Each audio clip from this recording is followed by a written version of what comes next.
How to do Temu Farmland glitch. Let's get started. The glitch is a method some users claim allows them to exploit the Temu app for extra rewards like free money, coupons, and gift. Temu Farmland is a loyalty program where users earn credit by growing virtual crops on virtual land. These credits can be redeemed for items in the app. The user needs access to the farmland feature in their account.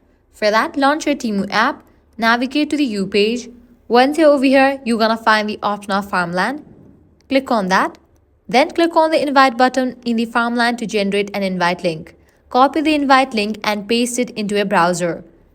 At the moment, I don't have this feature in the account, but you can follow these steps to do it. Now, change the last part of the link to a random number. Press enter and refresh the profile page. After refreshing, an additional referral and spin should appear on the account. The process can be repeated multiple times to accumulate more referrals and spins.